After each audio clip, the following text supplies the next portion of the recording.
Fala pessoal, tudo bem? Antes da gente começar o episódio de hoje, vocês vão perceber que a gente está gravando num lugar diferente. A gente ganhou uma casa agora, a gente ganhou um teto, a gente tem um estúdio na Casa 21, onde a maioria dos podcasts vão ser gravados presencialmente, o que é um espetáculo, é muito bom, mas eu faço a ressalva que a gente está testando o setup e aprendendo a usar enquanto a gente grava esses primeiros episódios. Então, nesses primeiros episódios, talvez dê uma coisinha, uma falhada na câmera, talvez dê um lagzinho em alguma coisa, e faz parte. Acho que a qualidade das conversas já está muito melhor por a gente gravar ao vivo, mas agora tem toda essa curva de aprendizado de aprender a usar o estúdio quando a gente está gravando ao vivo. Então, peço a consideração, a paciência de vocês, mas estamos melhorando para ficar cada vez melhor o conteúdo que a gente produz para vocês. Valeu, gente. Agora o episódio.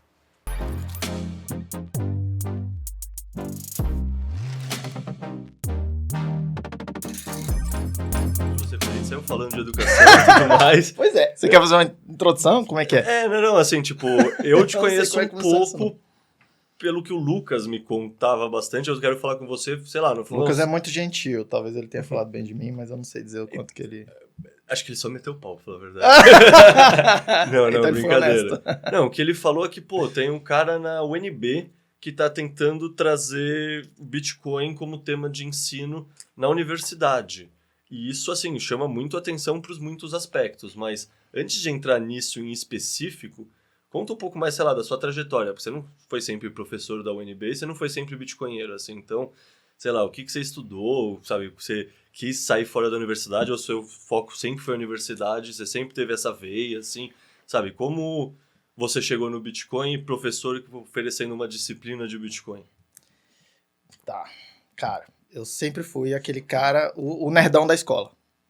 Então talvez eu sempre quis fazer mestrado, doutorado. Não ser professor necessariamente, mas sim, fazer mestrado, doutorado alguma hora. Sempre meio que olhava para aquilo e me parecia uma coisa legal, uma coisa interessante, tá? Eu sempre gostei do desafio intelectual. Sim. E não sou só não, em casa lá, meus irmãos também são tudo meio assim, tá? Pai e mãe também, ou vocês têm essa influência? Meu pai meio... é tipo um nerdão também. Meus pais são servidores públicos de carreira, né? Uhum. Mas meu pai é mais nerdão assim também. Eu sempre vi meu pai com papéis e livros. Em casa sempre tinha muito livro. Inclusive é isso que eu reputo, eu e meus irmãos, a gente lê pra caramba. Eu acho que é mais por conta dessa convivência. Sim. O exemplo, quem se admira, né? Meu pai tava sempre mexendo com... Tava sempre com papéis e eu acho que criança olha aquilo ali... Isso eu tô racionalizando, olhando o passado, né? Mas acho que a gente olhava aquilo ali e parecia ser uma coisa que a gente deveria fazer também. Acho que foi um pouco por ali, tá? Assim, tem essa influência pra mim, né? Uma das minhas memórias mais antigas é eu indo pra uma biblioteca da universidade com meu pai. Assim, eu nem me lembro que ano foi isso. Eu me lembro de chegar no final de semana, tá vazio. E aí, sei lá, 15 anos depois, vários anos depois, eu tô lá na mesma biblioteca estudando pra prova de cálculo. Aqui faz sentido a gente contextualizar o pessoal mais jovem, né? Que, ó, biblioteca, antes da internet, a gente fazia questão de ir, porque lá era o lugar que tinha conhecimento lá do era mundo. a internet. Era a biblioteca e era a banca de jornal. Tipo, eram dois elementos que, assim, sei lá, eu tenho 36, imagino que você tenha um pouco mais. Cara, pra gente era lá que tinha informação. Se você quiser a informação do mundo... Eu não tinha computador em casa até os 15 anos de idade. Eu perfeito. tinha um pouco de acesso ao computador na escola, mas assim, não tinha essa coisa de o tempo todo, celular, não tinha isso também. Era outro esquema, né? A gente fala isso, mas parece que a gente é uns velhão, né? Eu vou fazer dependendo 40 da anos. perspectiva. Quando eu tinha 20, eu achava que ter 36 eu ia ser um puta velho idoso, assim. Mas enfim. Mas enfim, eu sempre tive essa personalidade, né? Eu fiz faculdade de engenharia elétrica. Eu sabia mais ou menos que eu queria fazer uma engenharia. Eu tinha dúvida se eu faria engenharia, economia ou direito, eu resolvi fazer engenharia. Até porque é uma coisa mais difícil de você fazer depois, né? Tipo, não que economia ou direito sejam fáceis, mas você mete um noturno e você concilia com eu acho que a trampo. porta está aberta para você ao longo da vida inteira. Acho que Sim. engenharia, o custo de você passar por essa porta é muito grande, né? E aí, quando você é mais jovem, é mais palatável você pagar esse custo de tempo, energia. de superar isso, né? Tem que estudar as exatas, vamos falar sem papas na língua. Tipo, as humanas, você, no dia a dia, você fica mais velho, você tem mais informações do que aconteceu na geografia do mundo, na história. As exatas, assim, E eu acho que quem você lembra mais Eletromag? maduro vai aproveitar muito mais estudar depois Perfeito. as teorias das ciências humanas do que muito jovem ali. Eu acho que você não vai conseguir aproveitar aquela. Sim, passa batido, mas isso é uma importância, sem dúvida. Exatamente, tá? Isso da filosofia, isso da sociologia, isso da história mesmo, sabe? Assim, aquela coisa mais hard dessas ciências aí, eu acho que você vai aproveitar muito mais com algum grau de amadurecimento depois, né? Mas tudo bem também. Quem sou eu para falar o que cada um devia fazer, né? Fiz engenharia elétrica. E aí eu me formei adiantado no curso, eu não tinha muito o que fazer. Aí eu estava trabalhando num projeto na universidade, né? Minha área de formação original é engenharia elétrica com especialidade em microeletrônica. Aí eu comecei a trabalhar num projeto que funcionava num laboratório na universidade e falei, o chefe do laboratório foi assim, cheguei para ele e falei, não dá para fazer mestrado junto não? Já que eu já tô aqui, eu vou ficar aqui 2 ou 3 anos. Mestrado, pelo menos eu ganhei uma bolsa. Não, eu era o engenheiro desse projeto, então eu recebia bolsa para trabalhar no projeto mesmo, né? Então não tinha esse problema de bolsa lá. Mas para mim era, já tô aqui, será que eu não consigo pegar o papel também? Claro. Né? Assim, vamos, sei lá, juntar 6 com meia dúzia. E aí eu fiz o mestrado junto também, tá? Quando eu tava, isso foi entre, mestrado eu fiz em 2007 e 2010. Quando foi 2009, 2010, eu tava fazendo vários concursos por Brasília. Todo mundo de Brasília, aquela coisa, sim, tipo assim... cultura. Sabe, tem uma coisa de trabalhar no governo. Inclusive, eu venho de família de servidores, né? De carreira. Então, eu tava fazendo vários concursos. Não necessariamente concursos de áreas... não existe muito concurso de área técnica. A verdade é essa, né? Tá? Apesar de que tem alguns concursos que eram os que eu fazia, mirava mais, né? De agência reguladora. Você precisa ser engenheiro, você precisa ter formação nisso, no naquilo. máximo, sei lá, para geólogo, etc., ou, sei lá, engenheiro naval, é o que se abre da Petrobras, assim, tem uma coisa mais específica. Mas para engenharia elétrica, eu não Mas sei. com todo respeito, assim, aos meus colegas, cara, é para fazer burocracia, movimentar a burocracia do Estado. Perfeito. Né? Assim, não é trabalho de engenharia mesmo, como a gente olha, como se você perguntar alguém na rua, o que o engenheiro faz? Sim. Provavelmente ele não vai pensar de mover papéis e autorizações para lá e para cá, certo? Tá? Então, nesse sentido. E aí, o meu orientador, na época, me convenceu a fazer o concurso da universidade para professor, tá? Eu digo que eu dei muita sorte. Tem um pouco de mérito, mas tem muita sorte. As pessoas também desprezam a sorte, né? Porque eu estava terminando o mestrado. É raríssimo você encontrar vaga de professor na Universidade Federal abrindo concurso para mestre. Muito raro. Eu mesmo sou contra a gente fazer isso. É justo. Sim, se alguém me perguntar, eu falo, eu acho que a gente não deveria fazer, tá? Mas tinha vaga, o pessoal estava ainda num programa de expansão das universidades à época. Finalzinho já desse programa chamava Reúne. E tinha... As universidades no Brasil inteiro, elas tinham absorvido muitos doutores, então estava meio escasso de contratar mais doutores. Você pode imaginar. Então, começou a ter mais vagas de mestre para os concursos nos cargos efetivos. Né? Eu vi esse momento histórico inteiro acontecer dentro da graduação, assim, mas eu vi o pessoal do mestrado e doutorado indo, abriu faculdade, o curso de geologia em Floripa, abriu, sei lá onde, essa curso novo, grande expansão da universidade... Sim. Federal. Tipo 2009, 2010, 2011, 2012. Assim, isso, né? e absorveu muito os doutores que estavam no Brasil. Veio muita gente brasileiros também do exterior e tal, aquela coisa toda. E uma hora começa a acabar os doutores em algumas áreas, né? Abriram vaga lá para mestres, inclusive no meu departamento. Claro que os doutores têm prioridade na fila, assim, né? Tipo, é um concurso só, mas... Os doutores formam uma fila primeiro. Ponto, né? Também. Mas meio que tem uma avaliação separada entre os doutores e os mestres e, óbvio, tem que priorizar contratar os doutores. Tá? E aí eu fiquei em primeiro entre os mestres, tinha 2 vagas, tinha dois aprovados nas vagas de doutores, né? Um deles era um alemão, gente boa pra caramba, o Stefan, que foi contratado, e um outro, aí que eu digo também foi a segunda sorte, tá? A primeira foi ter o concurso, a segunda foi o outro candidato. Ele estava longe de terminar o doutorado ainda.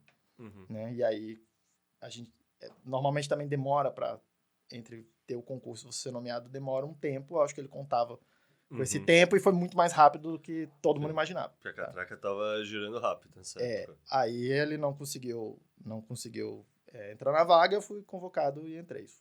Eu comecei lá parece até piada, mas foi no dia 1º de abril de 2011. Né? Acontece. Tá? Inclusive, eu escolhi esse dia para tomar posse, até para poder ter um easter egg ali, né? Tá? Enfim. E aí foi assim que eu cheguei na universidade como professor, né? Eu não tenho, acho que nenhum professor universitário tem treinamento para ser professor. Sim. A gente faz mestrado, doutorado para ser pesquisador, né? No limite, tem aquelas áreas tipo pedagogia, biologia, que o pessoal abre licenciatura, faz 1 ano ou 2 a mais e ganha o currículo no currículo bacharel e licenciatura. Então, que ele pode entende um dar pouco mais de aula. pedagogia mesmo, assim, Exato, sabe? mas Uma coisa isso mais técnica e formal. Isso, mas isso é para quem vai dar aula e sai da pedagogia, não é para quem vai dar aula nível superior. Fiz engenharia, Exato. mestrado em microeletrônica. Assim. É. Assim, a última coisa que eu pensava na vida... E eu era daqueles caras, assim, tinha um seminário para dar na aula, Nossa, cara, isso aqui pra mim era o pior dia da minha vida, era ter que falar na frente da turma, tá? E aí eu olhei e falei, então tá bom, então vamos começar. Comecei dando aula. Meu primeiro ano foi basicamente tentando entender o que eu tinha que fazer ali, né? Tipo, e muito repetindo o que eu tinha visto os meus professores fazendo, né? Aquela coisa toda. E foi por aí, tá? Você me perguntou como que eu cheguei no Bitcoin, né? Até aí não tem nada de Bitcoin, tá? Não. Tá. Que nem a minha história, né? Até aí não tem nada de Bitcoin. Bitcoin apareceu pra mim, isso em 2011. Bitcoin apareceu pela primeira vez, mais ou menos aí, pelo final de 2011, começo de 2012, tá? Mais ou menos assim, nesse primeiro ano que eu tava lá na universidade como professor. Porque um belo dia, alguém me liga e fala assim, Gil, a gente precisa de uma sala, estamos querendo fazer um grupo de estudos de economia liberal e tal, não sei o quê. Eu falei, cara, quem que tá falando? Né? Era o Fábio, Fábio Gomes. Se ele estiver me ouvindo aí, um abraço pro Fábio. Querendo montar esse grupo de estudos. Aí eu falei, cara, eu não sei do que é isso. Ele falou, não, consegue uma sala pra gente aí, e vem aí e a gente conversa, tá? Aí eu consegui uma sala pra eles, fui, ele fez uma exposição de um livro chamado 6 Lições, né, do Ludwig von Mises. Você vai me pedir uma recomendação de livro, essa já é a recomendação de livro. Uma boa recomendação. Todo mundo tem que ler esse livro. É a recomendação do Moicano também, né? É verdade.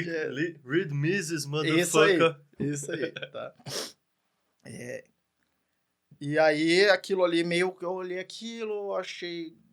Cara, eu achei meio... Explodiu um pouco minha mente, mas eu fiquei aquela coisa assim, tipo... Cara, faz sentido isso que vocês estão falando, tá? Até então, eu era o cara, tipo... eu não me importo muito com essa coisa, né? Pra mim, a burocracia... Até ali, a burocracia tem que funcionar mais ou menos bem e tem que meio que deixar as pessoas fazerem as coisas ali. É uma visão mais técnica de engenheiro, geólogo, assim. Tem bastante uma visão de quem é mais de exata, ciências da natureza. Por um lado, tá? E aí, fazer um parênteses, eu acho que é meio perigoso, porque o engenheiro, tudo pra gente é quase meio que um mecanismo, né? Sim. Se não tá funcionando, é porque o projeto não tá bem feito, alguma coisa, e aí a gente expande isso também pra sociedade. Só que a sociedade não funciona assim, né? Mas, voltando. E aí, eu olhei e falei assim, cara, deixa eu ler um pouco melhor essa coisa, deixa eu entender melhor quem é esse cara, von Mises, né? E aí eu devorei,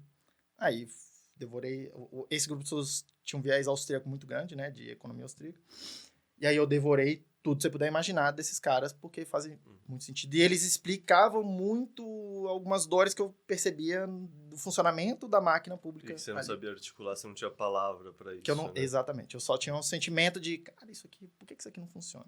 Inclusive, o Mises tem um livro, foi traduzido recentemente, chama Burocracia. E se você... Ele falou, eu nem sei quando é que foi escrito, talvez nos 60, 70, eu não sei, já tem muitos anos, tá? E você lê aquilo e você fala, meu Deus, isso aqui é o Brasil, tá? Mas, assim, isso também é os Estados Unidos, isso também é a burocracia, né? Isso é a burocracia. É a estrutura do sistema, né, no fundo. Exatamente, tá? E aí você começa a entender um pouco melhor, ou pelo menos sistematizar um pouco melhor, do porquê que pode ser que essa coisa não esteja funcionando, tá? Será que isso pode funcionar algum dia ou não? Eu convido todo mundo a ler esse livro. Acho que sim, ele aumenta muito a tua mente. Ele tira um pouco da sua ingenuidade de achar que o sistema tem que ser eficiente, não sei o quê, tá? Enfim. E aí, a gente começou a rodar esse grupo de estudos e, eventualmente, Bitcoin aparecia como esse fenômeno monetário, tá? Isso foi, 2011, 2012, Bitcoin estava saindo, deixando de ser uma coisa assim, daquela coisa obscura dos cypherpunks, né? de fóruns de internet, de gente que você olha e fala assim, cara, não, né? Para aparecer alguma discussão um pouco mais intelectual em torno disso, tá? Mas, óbvio, é obscuro até hoje, Sim. tá? Se você perguntar na rua, acho que um monte de gente já ouviu falar de Bitcoin, mas é uma coisa obscura até hoje. Mas estava começando a ter esse movimento, né? E aí foi ali que a gente começou, pelo menos para mim, apareceu a primeira vez, tá? Então era mais um fenômeno do tipo, vamos entender um pouco melhor o que é dinheiro, e aí tem alguma coisa acontecendo que parece um experimento relacionado a isso. Mas só como, vamos olhar isso como um exemplo e não vamos realmente olhar o Bitcoin e querer... Não, até então não tinha virado uma chave para mim de que é também um desafio tecnológico e outras coisas. Para mim era essa coisa interessante que tá ali, tá? Nesse contexto. A gente foi nesse grupo de estudos, depois a gente evoluiu ele para um Instituto Liberal. Eu tive empresa nesse meio do caminho, né? Eu tive uma empresa de semicondutores. E aí comecei a fazer doutorado, então assim, cara, eu tava bem um pouco sobrecarregado. Coisas, né? Eu tava tentando fazer um monte de coisa ao mesmo tempo. Tá? E em 2016 eu fui fazer parte do meu doutorado na Suécia, lá eu mudei um pouco de área. Tá? Até então, eu era nessa área de microeletrônica, que não é computação, parece, mas não é. Tá? Tipo, tanto que assim, programação para mim não é... Essa engenharia aí, no meu caso era analógico, tinha muito menos de programar alguma coisa, mais escrever o hardware código. em si, assim, como... E não só isso, era muito desenho mesmo, assim. Parece mais um arquiteto desenhando plantas de desenho casas. do chip, como vai instalar os transistores, essas coisas, para ser mais eficiente. É um monte de quadradinho colorido na sua tela e você desenhando esses quadradinhos. Parece legal, vou dar pro meu filho quando ele nascer fazer um pouco. É legal. Assim, é legal, mas é bem estressante. Os quadradinhos nem sempre fazem o que você gostaria que eles fizessem. Igual essas máquinas aqui. Tá? Então, assim, não tinha nada de computação propriamente dita até aí, tá? Lá na Suécia, quando eu fui, eu já estava com o doutorado relativamente encaminhado para finalizar, tá? Eu já tinha meus papers, eu já tinha minha tese pronta, assim, claro que eu estava refinando o documento, né? Eu já tinha a tese pronta, eu já sabia o que eu queria defender, já tinha papers, já estava tudo acertado. Eu fui para lá, e aí foi meio que um ano sabático para mim, né? Como eu estava mais livre em relação a isso, eu virei pro chefe lá do laboratório que eu estava trabalhando e falei assim, e aí, Ingo é o nome dele, era um alemão. E aí, Ingo, o que eu faço? E ele virou para mim, literalmente falou assim, cara, Edu, não sou eu que estou te pagando. Eu tinha uma bolsa do governo brasileiro e de uma empresa sueca. Não sou eu que estou te pagando. Então, sou seu chefe, você não é meu empregado, você faz o que você quiser aí. Aí eu falei para ele, tá bom, mas se você não me der nada para estudar, eu vou estudar as coisas que me interessam e a gente não vai cooperar nesse ano que eu vou ficar aqui. Vai ficar basicamente eu ocupando o seu escritório. Aí ele, então tá bom. Aí ele foi na estante dele assim, pegou um livro, sabe aqueles livros amarelo? Amarelado do tempo assim, pum, jogou na mesa assim e falou, na hora que você entender isso que tá nesse livro aí, você vai entender o que a gente tá fazendo. Eu falei, então tá bom, é isso que eu preciso. Só deixa eu dar um adendo pro pessoal que tá escutando a gente, que supostamente esse é o objetivo de quando um pesquisador vai para fora, é fazer parceria com os pesquisadores de fora, usar os laboratórios de fora, e supostamente tem um laboratório fora que é melhor do que o que você tinha acesso, e por isso que você foi estudar lá fora com esse pesquisador em específico. Exatamente. E é importante constatar. Eu queria entender o que eles estavam fazendo. E é interessante esse contraste, por exemplo, para a época do Ciência Sem Fronteira, que o pessoal ia para qualquer universidade fazer qualquer coisa sem um orientador, sem um projeto, tipo, sei lá, no fundo a nossa geração ficou um pouco enviesada sem, sabe, achando que ir pesquisar alguma coisa fora era meio quase um intercâmbio. E não é essa a ideia. Tipo, a ideia, teoricamente... não exatamente. Mas enfim, só esse adendo para explicar por que você foi lá e por que esse laboratório em específico, mas o que tinha nesse livro amarelo? Era um livro de programação funcional, tá? E que é para mim aquilo era completamente obscuro e bizarro, tá? E no meio da computação esse tema de programação funcional tá mais em voga hoje, as pessoas até falam, você procurar vídeo no YouTube, tem um monte de gente falando de funcional e coisas funcionais e não sei o quê. Só que para mim aquilo era muito obscuro, porque eu não era da área de computação, tá? Aí eu falei, tá, mas é isso aqui. E aí eu comecei a estudar aquilo e eu olhei e falei, e aí eu me apaixonei por aquilo, cara, assim, é muito bonito, tá? É um paradigma muito, muito bonito. E eu acho que eu pude absorver bem porque eu não estava muito contaminado na caixinha Sim, da computação. Vieses. Exato. Sim. Né? Como eu não tinha formação na área, esse background, não é como se eu não soubesse nada de computação. Mas como não era a minha área de formação original, eu acho que eu estava com a mente mais maleável ainda para absorver aquilo. E aí eu me apaixonei. Tá? Eu falei, cara, é para cá que eu vou. É para cá que eu vou, cara. Isso aqui é isso que eu devia estar fazendo. Quando eu voltei pro Brasil, eu comecei a ir pivotando meu interesse de pesquisa muito mais para essa área de teoria de computação, de linguagem de programação, tá? De formalização, de fluxo de projeto na área de computação. Só que isso eu tô no departamento de engenharia, lembra disso, tá? Então, tô dando aula, ao mesmo tempo que tô fazendo isso, eu tô dando aula de eletrônica, ensinando os meninos a mexer com transistores, diodo, tá? Então, assim, eu tenho essa coisa bem generalista, assim, tá? Jack of all trades, que o pessoal chama assim, né? Que eu faço de tudo ali. E aí eu comecei também a dar aula de programação funcional, porque eu comecei a descobrir e falei, cara, não tem ninguém dando aula de programação funcional. Tem esse assunto na faculdade? Tem, mas ele tá normalmente assim, enfiado dentro de uma disciplina, no meio de várias outras coisas, e eu acho que o tema merecia ter um tratamento um pouco mais aprofundado, assim, pro aluno de graduação, tá?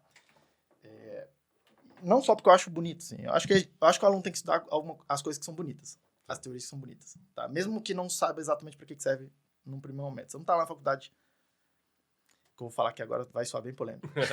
Você não tá lá na faculdade pra arranjar um emprego. É pros dois, né? Tipo, não, você não tá lá na faculdade pra arranjar um emprego. Então. Todo mundo chega lá pra isso. É que eu venho eu entendo o que você tá falando. Mas você não deveria ir pra lá pra isso. Eu falaria que não é só pra isso. Porque assim, eu venho da USP, a USP é extremamente academicista, aquela história de escola francesa, sabe? É diferente de uma Unicamp e da UNB, que são mais modernas. Não, nós também somos. Vocês também são bem francês, conteudista, e pra mim, às vezes, fica muito parnasiano, naquele sentido ars gratia arte, sabe? Arte pela arte. Então, assim, pra mim não é nem o 8 nem o 80. Tem um caminho do meio aí que é muito sensato, sabe? É importante você aprender tudo, você ter essa formação ampla, mas ao mesmo tempo também é importante você ter um pouco de foco em eficiência e não só, sei lá, senão você tá dando bolsa pro cara que vai estudar latim clássico mais do que pro cara que vai estudar se o concreto da ponte vai parar em pé ou não, assim. Então, assim, mixed feelings em relação a isso, não, sentimento misto, assim. Eu entendo e concordo com o que você tá falando. Eu acho que tem que ter um pouco essa coisa de, tá, pra que serve isso, né? Mas se você ficar pensando nisso, você vai deixar de aproveitar acho que as melhores coisas que a universidade pode te oferecer, que é, deixa eu te mostrar os problemas que as pessoas nem perceberam que são os problemas ainda. Concordo. Porque são os meus alunos que vão resolver esse problema, não sou eu. Eles que vão para as empresas, que é onde estão os problemas de verdade, tá? E muitas vezes eu consigo adiantar para ele e falar assim, cara, isso aqui é um problema que ninguém resolveu. Na hora que alguém resolver isso aqui vai gerar isso, de outros resultados, de outros produtos, de outras possibilidades, de coisas interessantes para a vida das pessoas no mundo real. Eu acho que assim, É que quando a gente fala faculdade, parece que os 4 ou 5 anos estão comprimidos num só, assim, né? Mas tem um ciclo básico, tem, sabe, tem uma coisa mais profissional, tem as optativas, então, assim, pra mim tem espaço pra tudo. Tem espaço pra tudo. Tipo, e com certeza é muito importante, sei lá, por exemplo, tem coisas que eu aprendi na geologia que eu nunca vou usar na vida e eu acho interessantíssimo saber. Um exemplo, um fato que, assim, nunca teve a ver com minha área, mas sabia que tem mais terremoto quando o ciclo lunar e solar estão num determinado momento? Não. Porque faz sentido, pensa, a Terra tá aqui, o Sol tá aqui, a Lua tá aqui, a gravidade está puxando mais a crosta. Então, assim, serve pra alguma coisa? Pra mim não, mas sei lá, o professor que ensinou daqui a, sei lá, se alguém vai estudar sísmico, etc, vai servir pra alguma coisa. Concordo. Mas em parte eu falo isso pros meus alunos. Não, vários alunos meus nessa disciplina de programação funcional. Você é professor de engenharia também, né? Você pega o viés oposto, assim. Eu pego o viés na geologia, que é todo mundo não se importando com o emprego e todo mundo meio hippie namastê. Na engenharia, todo mundo ali meio que... é o oposto. O pessoal entra com o viés de vou resolver problemas, arrumar um emprego e ficar rico. Exato. Não sei dizer ficar rico, mas... mas estamos todos tentando, né? Mas, enfim. Mas eu falo isso para meus alunos, você vai passar aqui na aula de programação funcional, tá? Assim, bem específico.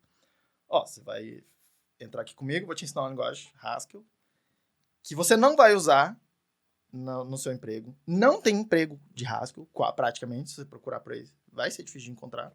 Tá?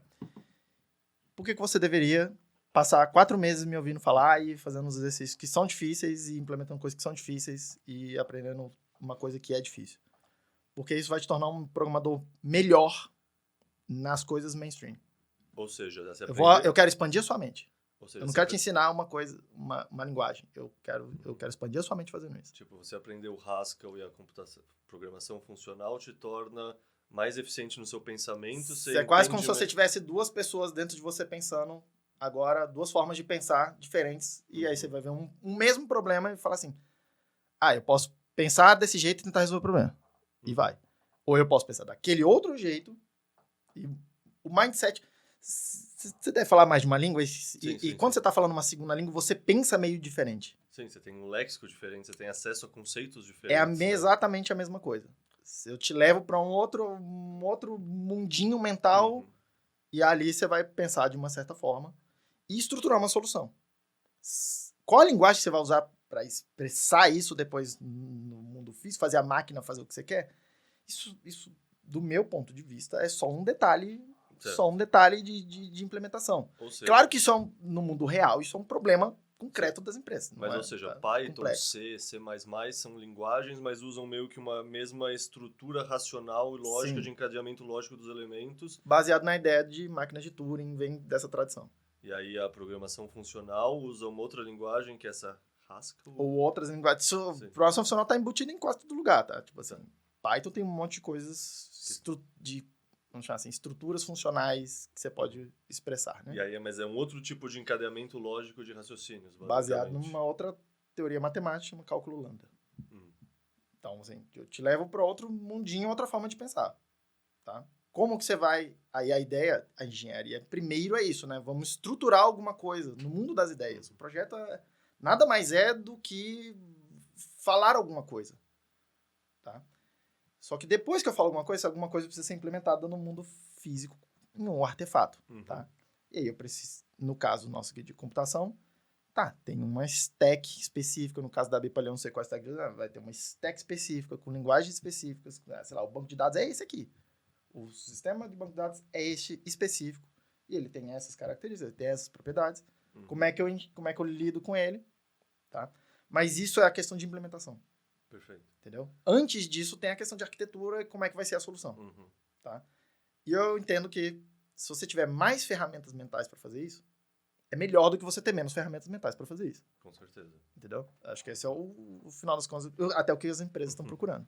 Tá procurando caras, tem que ter de todos os níveis, né? Mas tem que ter alguém ali que fala assim, cara, quando a gente tem um problema cabeludo, que a gente não sabe nem como é que vai, nem quais são as peças que a gente precisa para juntar essa coisa, a gente vai nesse cara. É esse cara que eu quero formar nesse curso de programação funcional. Eu quero ajudar a formar esse cara, tá?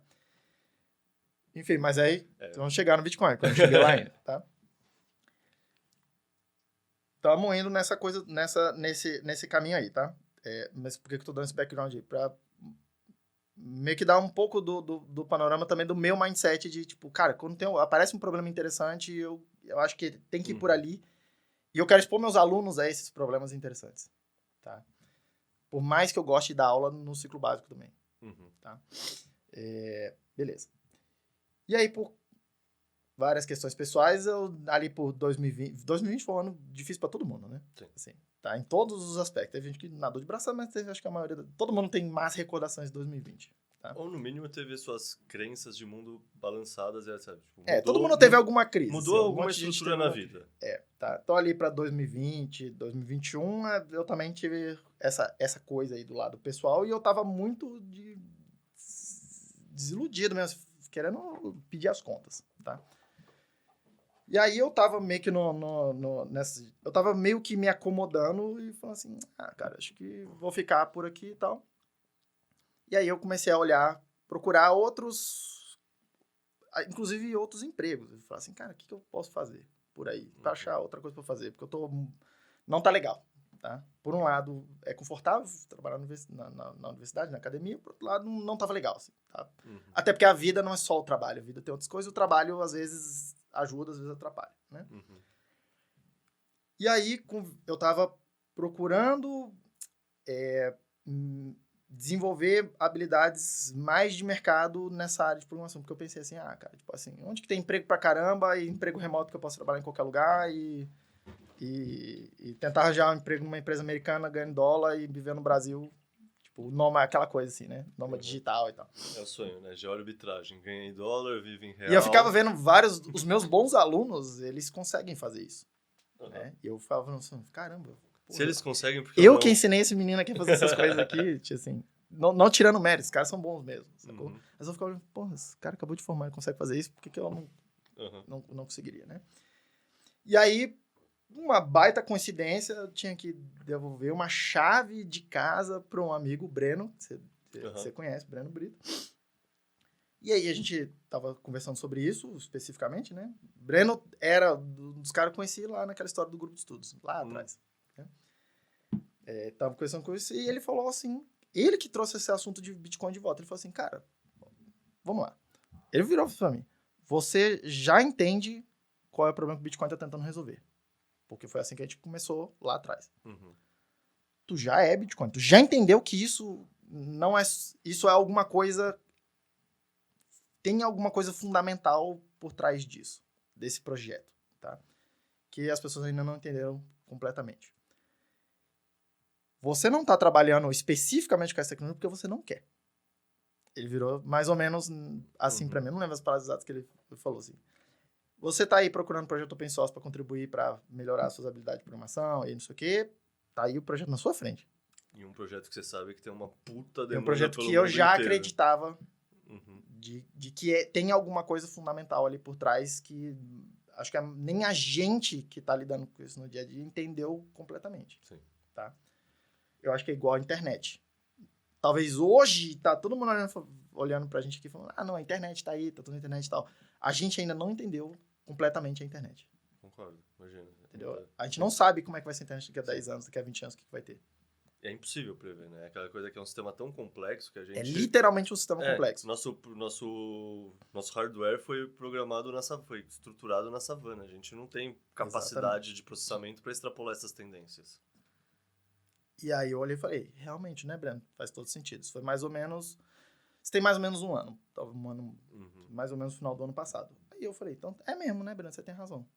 Aí ele me deu o livro do... Ele me recomendou o livro do Jimmy Song, Programming Bitcoin. E eu comecei a ir atrás, aí de novo, aí eu sou o nerdão lá, eu sou pago pra estudar. em boa medida, né? E aí eu falei, então tá bom, então eu vou entender tudo isso e eu vou ser a referência de Bitcoin no Brasil. Do ponto de vista técnico, assim, tem caras excelentes. Iniciação científica, coisa assim. Eu quero entender tudo. Agora eu quero entender tudo. Eu quero entender, esse byte tá aqui por quê? Perfeito. Entendeu? Assim, é isso. Eu quero participar da discussão de fronteira. Tá? Eu ainda não tô lá, mas eu vou chegar lá. Mas isso assim, você falou, final de 2020, 2021, trocando ideia com o Breno, essa conversa. Antes disso, você já tinha começado a investir no Bitcoin em algum processo? Você nunca saberá. Perfeito. Eu falo para meus alunos de disciplina também. Eu não quero saber se você tem Bitcoin, eu não tô aqui para te convencer a comprar Bitcoins. Isso é uma questão pessoal de cada um. Tá, antes de entrar então nessa parte da... Qual é a atuação da universidade com Bitcoin, você comentou por cima desse grupo de estudos. E, sei lá, para me preparar para aqui para a conversa hoje, eu olhei seu LinkedIn assim, eu vi que tem, acho que são 2 grupos de estudos diferentes, Instituto de Líderes e Fundação, não sei, Liberal, não lembro. Teve o Instituto Liberal lá atrás, o Instituto Liberal do Centro-Oeste lá atrás, que foi o passo depois desse grupo de estudos que eu me referi aqui. E depois que eu voltei do doutorado, teve eu tava ali procurando o que fazer também, tá? Depois que eu tinha voltado pro Brasil. E aí, de novo o Breno, ele ligou um dia e falou assim, cara, vai ter uma reunião aí, tem um pessoal querendo fazer um instituto e não sei o quê, mas eu não sei o que é. Vai lá que eu acho que parecido com você. Aí eu fui na reunião, tava Carol Antunes, também um abraço pra ela, que é lá de BH. E aí ela estava lá apresentando esse projeto que é o Instituto de Formação de Líderes, tá? Que começou em Porto Alegre, com meio que a instituição mãe, assim, dessa vamos chamar de rede, com o Instituto de Estudos Empresariais, tá? Nos anos 80. E aí mais um pouco mais tardiamente, lá para os anos 2000, qualquer coisa. Isso começou a se expandir para outros lugares do Brasil. Tá? Então, tem o IFL em São Paulo, tem o IFL BH, são os dois maiores. E eles desenvolvem uma trilha de formação, tá? Uma trilha de formação em liderança, não é exatamente em negócio, mas é uma trilha de formação em liderança e ela tem um viés liberal clássico bastante forte. Tá? Mas tem mais, né, do que só isso, tá? Tem uma trilha de gestão, tem uma trilha de liderança, de fato, né, de como é que é isso, vamos ver o que os líderes fizeram ao longo do tempo e tal. Perfil de personalidade, assim, é bem abrangente essa formação aí, é bem interessante, inclusive, eu convido todo mundo a ver procura pelo IFL, que tem, acho que, umas 20 cidades hoje, tá? E ali acaba que esse assunto de Bitcoin também acaba aparecendo sem querer, tá? Por quê? Porque é um projeto interessante, discute muita economia nos IFLs, mas não tinha um assunto muito específico de tipo, não, vamos falar de Bitcoin. De vez em quando aparecia esse assunto ali também, meio que na discussão, né? Mas é isso, os IFLs. Perfeito, então... Eu ajudei a fundar o IFL de Brasília, fundação foi no final de 2019, começo de 2020.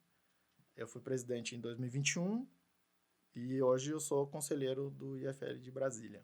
E só Aqui em São Paulo tem um e é bem maior, assim. Tá, então não seja quem tá ouvindo a gente quisesse participar disso, é só procurar no Google IFL que lá vai achar todas as informações que precisa. Talvez não vai achar todas as informações que precisa, é meio que uma seitazinha, mas procura por IFL ou então manda uma mensagem em algum lugar. Me encontra no LinkedIn, me manda uma mensagem, tipo assim, eu falo pro professor, fala com esse fulano aqui que você vai achar o caminho. Perfeito. Tá, voltando agora pro Bitcoin e Universidade. Então eu tava lá nessa coisa de, então tá bom, vou estudar Bitcoin e vou ser a referência. Só que agora eu quero olhar a tecnologia. Tipo, acabou, pra mim não é mais fenômeno monetário, agora pra mim é um problema tecnológico. Deixa eu entender primeiro o que é esse problema, né? E aí fui estudar, comecei a olhar e falei assim, tá, como é que é a forma de estudar? Tem livro? Então vamos pros livros primeiro, porque o livro te acelera. O livro é alguém que consolidou, curou uma linha de raciocínio para tentar te acelerar, né? Então vamos nos livros, devorei os livros, tá? Não tem muitos livros técnicos de Bitcoin, devorei os livros ali. Aí eu falei assim, tá bom, onde é que o que eu posso fazer para me acelerar e não só e começar a contribuir, né? Aí eu comecei a revisar código no Bitcoin Core, que é o principal projeto de implementação dos nós de Bitcoin, tá? E ao mesmo tempo, conheci o Lucas, comecei em algumas conferências de Bitcoin, reparei que aqui a 21, que é o lugar onde a gente está hoje, né? É o hub de... Se você quer trabalhar com Bitcoin, se você quer fazer um Bitcoin, você precisa se conectar com a 21, você precisa conhecer o Lucas, você precisa interagir com as pessoas, porque tá todo mundo aqui, de alguma forma, né? Pelo menos do Brasil, sem dúvida. Do Brasil, não tenho a menor dúvida, tá? Tipo assim, tudo aqui é o epicentro dessa coisa no Brasil, né? Tipo, desenvolvimento técnico da coisa, tá? De protocolos, de aplicativo, de solução. Claro que tem um monte de gente por aí, gente muito boa, falando de outros aspectos, de investimento, de economia, de política, que estão falando de Bitcoin também, mas estão falando de outros aspectos. Aqui a gente está interessado no, tá bom, e a tecnologia? Né? Quem entende tecnologia está aqui interagindo com, de alguma forma, a 21, seja pelos grants da 21, seja por eventos, seja por treinamentos, ou alguma coisa está acontecendo, o pessoal está conectado aqui. Tá? Aí eu conheci o Lucas é uma pessoa fantástica.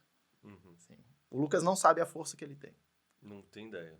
Tipo, várias vezes que eu converso com ele em off, ele de fato não tem a mínima ideia. Ele tava falando um dia desses que tava com síndrome de impostor. Eu falei, meu irmão, se você tem isso, você tá falando que ninguém no mundo nunca pode relaxar na vida, porque se tem alguém que construiu coisa e tem prova de trabalho... E não só isso, que eu olho e falo assim, cara, tipo, a gente não sabe o que ele vai ser capaz de fazer em 10 anos, em 20 anos.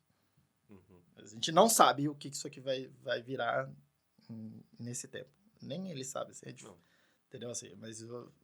É tipo análogo ao cubo bitcoinheiro, basicamente. Ao cubo bitcoinheiro? Cubo do Itaú, que tem várias startups nascendo, é um lugar de aceleração, eu que sei tem o que é, mas eu não conheço coisas técnicas, assim, aqui no fundo, sei lá, considerando que tem os grants da 21, que tem workshops, etc., todo o talento técnico, todo não, mas grande parte do talento técnico do Brasil que vai construir as empresas que já existem, as próximas empresas, pode ver aqui como sei lá, um ecossistema onde eles se encontram e se comunicam, assim, basicamente.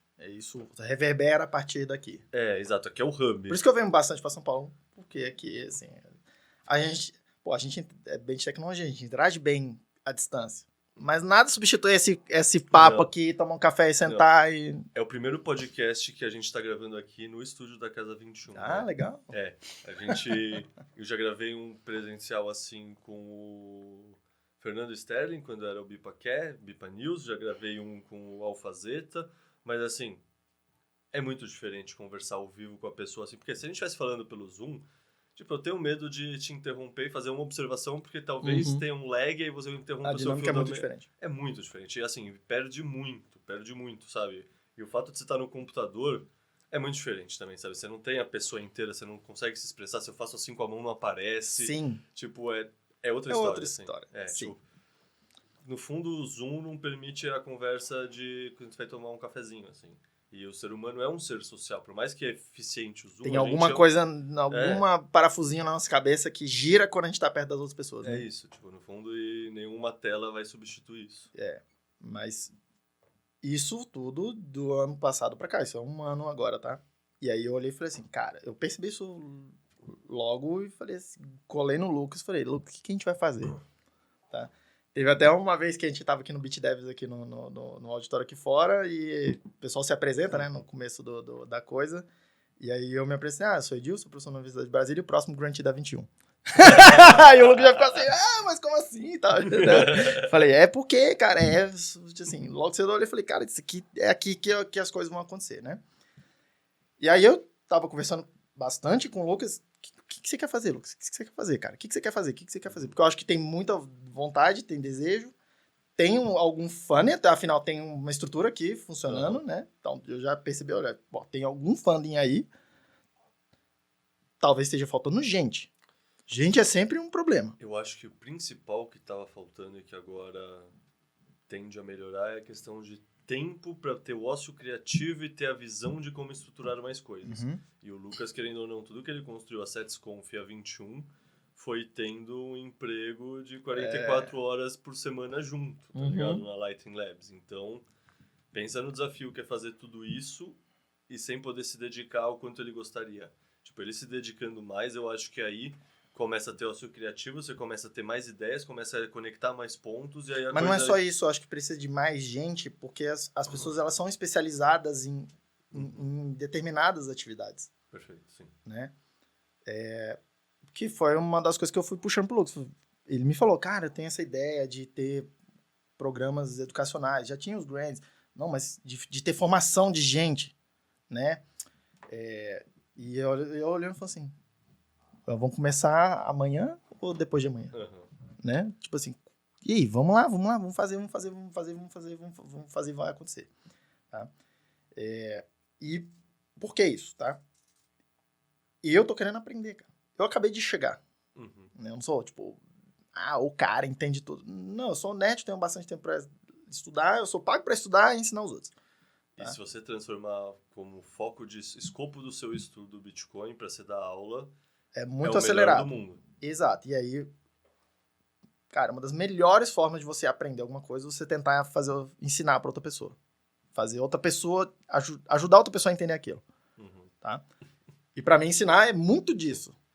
Assim, é que eu tô nessa risadinha porque, no fundo, você tá falando o que eu pensei em 2021 quando eu criei o Explica Bitcoin e comecei, a trabalhar como educador. Né? Não é que você tava querendo explicar para as outras pessoas, você tava querendo entender você. Cara, foi 100% egoísta da minha parte. Eu tava seguindo os meus próprios incentivos, queria eu estudar o Bitcoin e pensei, como eu consigo uma revisão de pessoas? Não quero gastar dinheiro com isso. Já sei, vou publicar traduções que eu fizer que eu ganho uma revisão descentralizada.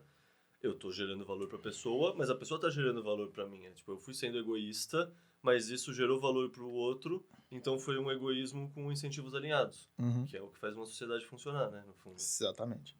E aí foi muito natural, a gente olhou e falou assim, então vamos começar a fazer o programa da 21. Vamos construir o programa, começamos a trabalhar junto. Ao mesmo tempo, eu olhei e falei, cara, assim, então, de certa forma, estou vestindo esse chapéu da 21 aqui, mas o meu principal chapéu é a Universidade de Brasília. E aí eu fiquei, tá, vamos fazer isso na universidade também, tá? E aí eu falei, qual a forma mais, não chamo assim, natural de atrair os alunos e começar a ter um certo momento? É ter a disciplina. Porque o aluno vem, faz a disciplina com você, alguns deles se interessam mais pelo assunto e ficam ali para depois fazer outros projetos. Então, de iniciação científica, de conclusão de curso, eventualmente começa a ganhar mais corpo, ter alunos de pós-graduação. É assim que começa a coisa, gira muito em torno da disciplina de graduação. Sim, né? Para movimentar o... Sim, é o dos alunos versus professores. É como se fosse a boca do funil. Exato. Acadêmico, tem a disciplina, entra todo mundo ali, até pro aluno ver, tipo, eu quero, isso me interessa de verdade, né? Porque você vai passar lá 4 meses tendo aula comigo, dá 16 semanas, e, cara, é difícil. Assim, eu sou conhecido lá por reprovar um monte de gente. Não é que eu sou mauzão, tá? Mas assim, porque a minha avaliação é... Mas rigor técnico é importante, assim, tipo, medalha de honrar o mérito é ruim, deseduca as pessoas, né? Tipo, uma coisa tem certo e tem errado, né? Não é ponto de vista. Engenharia é mais fácil de falar assim, cara, funcionou ou não funcionou? Fez o que tinha que fazer ou não fez o que tinha que fazer? Não, exato. Tá? Tipo, meu pai que é professor da Poli, né, ele sempre fala, cara, eu nunca dei um 10 na vida. Tipo, se eu não sou perfeito, ninguém é perfeito. Tipo, tá tudo certo, eu vou descontar alguma coisa. Tipo, eu sei como cabeça de professor de engenharia é. Pois é. Aí eu falei, então vou abrir a disciplina, né? E aí, onde estamos lá? Disciplina na UNB começando, teve 2 primeiras semanas de aula, o semestre tá meio atrasado. É isso que eu ia perguntar. Teve uma greve recente. Teve uma greve recente na coisa, e aí bagunçou um pouco o calendário. Mas, então, estamos no começo do semestre. Se você me perguntar aí como é que vai ser e tal, eu não sei exatamente. Eu tenho eu escrevi, né? Tem uma ementa lá. Tem um plano de disciplina. Inclusive, quando eu faço isso, eu faço bem detalhado, né? Aula por aula, o que eu quero fazer, o que eu quero falar. Você tem um material mais ou menos pronto. Só que como é a primeira vez que eu tô fazendo, eu não sei o ritmo ainda. Sim, você não sabe se foi otimista de falar que esse tema é só uma aula e na verdade vai ser 3. Que já tá acontecendo. Bota fé. Entendeu? Assim, já tô atrasado em relação ao que eu queria. Então, tem esse processo de descoberta também. Tá? Então, vai ter essa primeira vez. Eu tenho 70 alunos matriculados. É uma turma grande. Olha. Auditório cheio. Tá? É matéria obrigatória ou optativa? Não, é matéria optativa. Eu acho que não devia ter matéria... Bitcoin não deve ser uma matéria obrigatória em hora nenhuma. Não, eu concordo, né? Mas, sei lá, estrutura universitária tem essa definição. Mas é a disciplina optativa. Então, o aluno chega ali... Os alunos... É optativa para os nossos cursos de engenharia, né? Assim, mas qualquer aluno da universidade pode fazer, pelo menos no Brasil, pode fazer qualquer disciplina, não tem pré-requisito, chega aqui, precisa saber programar, porque tem exercício... É para você implementar algumas partes do protocolo. Então, assim, eu não vou te ensinar a programar. Perfeito. Né? Então, se vira lá. Tem, inclusive, aluno de engenharia mecânica lá, tem meio uma mistureba, né? Você vai perguntar como é que vai ser e tal, não sei ainda, eu tô descobrindo. Eu vou descobrindo ao longo do caminho, até porque tem o input dos alunos, né?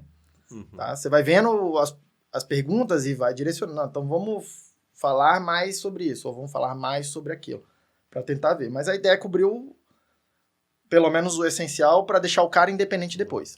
Mas o que é o essencial do ponto de vista de um professor pensando em programação? E em Bitcoin especificamente, em Bitcoin, né? Tá, eu acho que ele tem que entender aí vem aquela questão mais pedagógica, eu simplificando a coisa para ter algum poder pedagógico, lógico, né?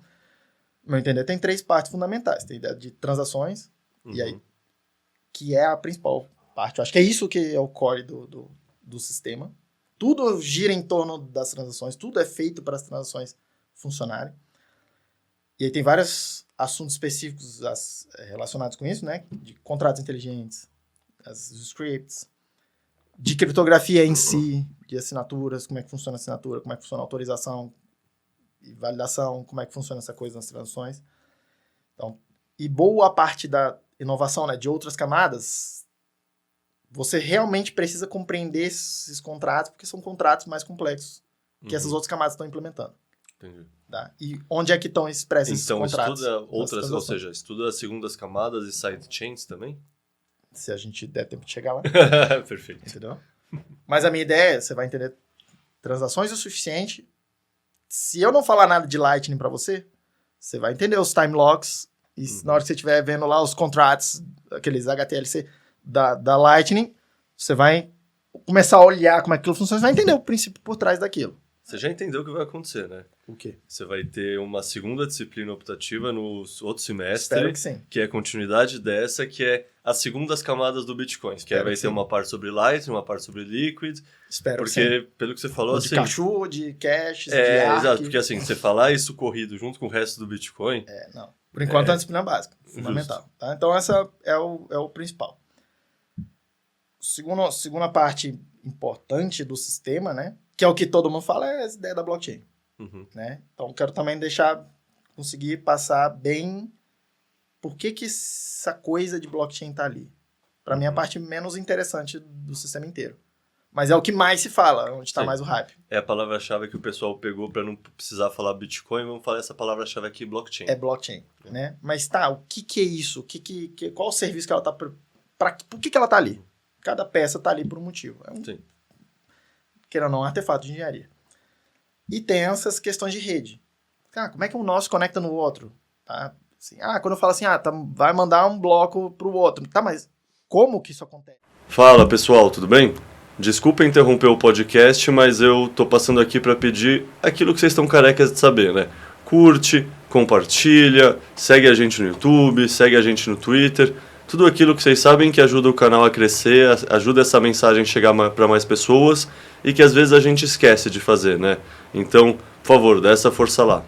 Satisfeitos, nós vamos entender esses básicos. E tem algum benchmark, assim? Tem outra universidade no mundo Não que você encontrei. viu que está fazendo isso? Não encontrou? É, mais ou menos. Eu conversei com alguns outros professores.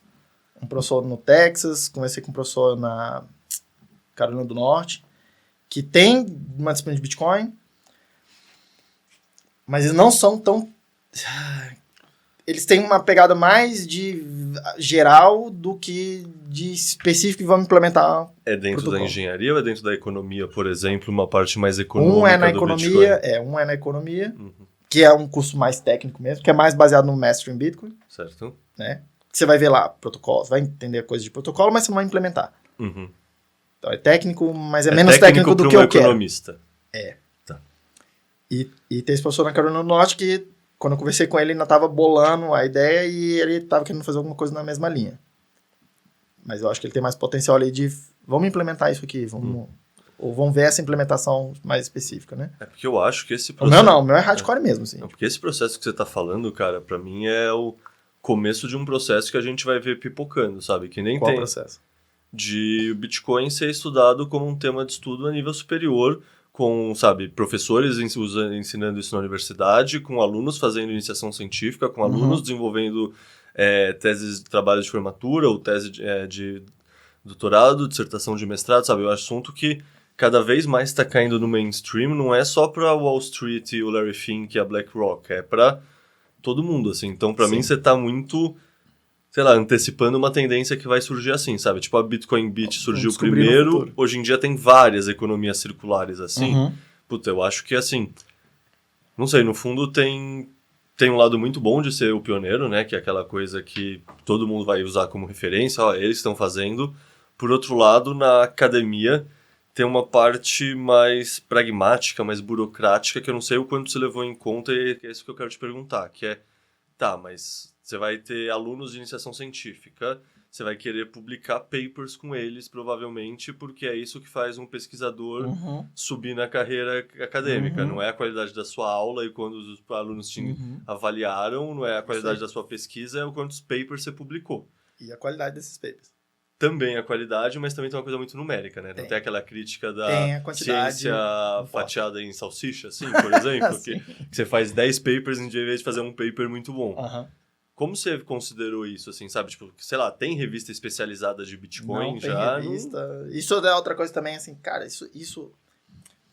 Daqui a pouco você vai estar no board da revista que o pessoal de Brasília ou o pessoal dos Estados Unidos criou para ter uma revista, então.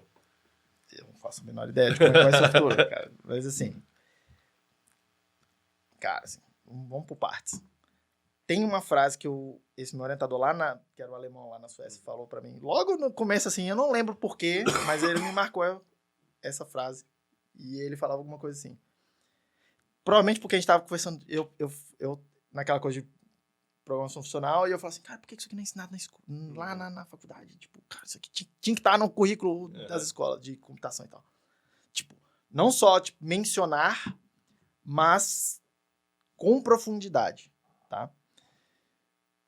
E aí ele falou alguma coisa na linha de, Edil, mexer alguma coisa na universidade é igual trocar um cemitério de lugar. Você não pode contar com as pessoas que moram lá dentro. Perfeito. Tá? E assim, é muito verdade isso, né? E aí, o que isso quer dizer? Por um lado, a academia, a gente está ali para desenvolver nova ciência, novo conhecimento, inovar nesse sentido, certo? Eu diria que os pesquisadores de menos de 45, 50, talvez. Não, mas esse é o ethos, ou pelo menos essa é a justificativa. Sim. É isso que está todo mundo tentando fazer lá. Por outro lado, a gente tem a gente vive no mundo real, tem uma certa política acadêmica, tem o funding, enfim, tem o mundo real das nossas carreiras e como você viu aqui. Como é que vai medir o progresso do professor? Em parte, tem uma questão de produtividade. Então, em parte, é os papers, a qualidade dos papers, a quantidade dos papers. A aula importa? Importa naquele mundinho fechadinho dentro da sua instituição. Sim, os alunos vão achar você legal e... Isso, mas assim, mas isso te dá um certo capital político na sua instituição. Mas olhando no contexto amplo da academia, isso pouco importa, tá? Assim, você dá uma aula maravilhosa, beleza, cadê os papers? Exato. Entendeu? Então, e aí isso acaba te forçando muito a ser muito conservador em vários bets e fazer o que se chama de ciência normal, sim, né? Sim. É a ciência incremental, sim. Tá? E é muito mais fácil e confortável, de fato, trabalhar numa área mais consolidada, que sim. já tem uma revista, que já tem um paradigma estabelecido. Você vai publicar cujos dentro de um template o seu paper. Cujos problemas já são conhecidos e a gente não está tentando inventar alguma coisa nova, assim, inventar alguma coisa. A gente está tentando melhorar alguma coisa, dar um passinho aqui, dar mais um passinho. Essa é a ciência normal, tá? Essa é a maior parte da ciência. E aí tem um outro meio maluco que não liga muito para isso, tipo, é meu caso, que são outsiders. Assim, você vai olhar meu currículo lá e falar assim, vamos ver o currículo do Edil aqui. Você vai olhar e falar assim, o cara é um pesquisador medíocre. Provavelmente. Comparado com... Tem caras excelentes na universidade, eu falo pra eles, eu daria aula, o dobro de aula pra você não precisar dar aula. Por quê? Porque você, realmente, o seu negócio é pesquisa e não dá aula, cara. Assim, cara, tu é muito fraco nesse negócio de aula. Fundo, deixa a aula comigo, que a aula comigo eu entendo. Esse é um erro da estrutura universitária, né? Tipo, o pesquisador tem no que Brasil, ser o professor. Sim. E não ter só o cargo pesquisador, assim. Isso é um problema, assim, aqui, tá? A gente pode até conversar sobre isso, mas assim, isso é uma questão. Mas não é só no Brasil que isso acontece. Isso acontece em todos os lugares com diferentes graus de intensidade, tá? Mas tem esses caras que não ligam muito pro... e aí, em parte, o tenure, né?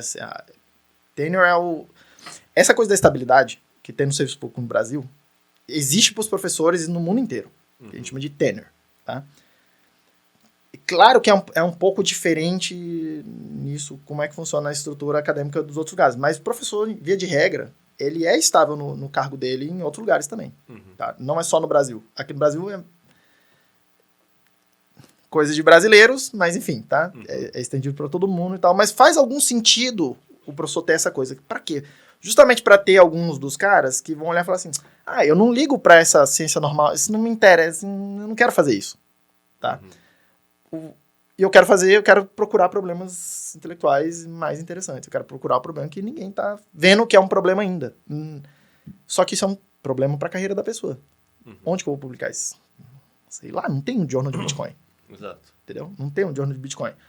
Aí tem jornais especializados em determinadas áreas, que é o que as pessoas fazem hoje. Então tem alguém trabalhando com Bitcoin e tá, sei lá, desenvolveu alguma coisa nova, é na área de cripto. Ele vai nos papers no jornal de cripto naquela comunidade e tenta trabalhar ali.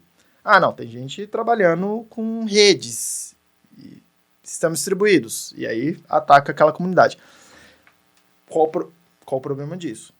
Isso fragmenta do...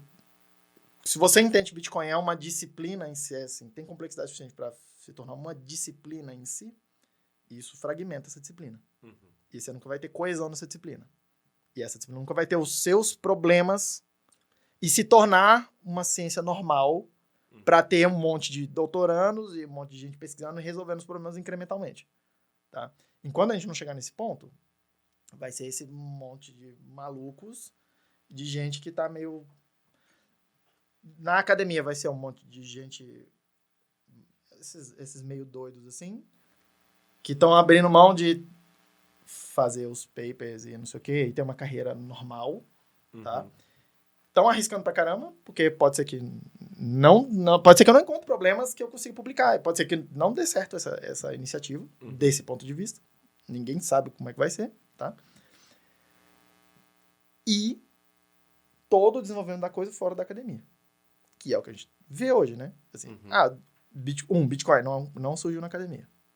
2, a maior parte das inovações, que são inovações de fronteira, conhecimento novo, não foi feito na academia. E aí a gente começa, eu acho que quem está correndo mais risco não é Bitcoin, é a academia, na verdade. Sim. Exatamente. E fora da academia, o que é mais dinâmico, provavelmente, para você desenvolver um projeto? Tem outros incentivos, né? Então, é mais dinâmico, por um lado, porque tem mais funding, não sei o quê, mais funding por um lado. Mas tem outros incentivos. Quem que tá pagando isso? Por exemplo, sei lá, a BIPA tá financiando pesquisa em Bitcoin. Provavelmente vocês não têm porte para isso ainda. Infelizmente não. A BIPA talvez não, entendeu? No futuro. Ainda não, né? Mas tem outras instituições pelo mundo cuja missão é fazer esse financiamento, inclusive para pesquisa que se parece muito com a pesquisa acadêmica, mas que não está acontecendo na academia. Não na academia formal, né? Não dentro de uma universidade, não dentro de um centro de pesquisa. Sim, no fundo, querendo ou não, tipo, quantos temas hoje em dia eu aprendi vendo podcast e videoaula no YouTube? Tipo, essa discussão sobre onde está o ensino de verdade, assim, sabe? Às vezes é no formal, muitas vezes está deixando de ser, sendo bem sincero, né? E a inovação científica está acontecendo também fora da academia. Sempre aconteceu fora da academia também, tá?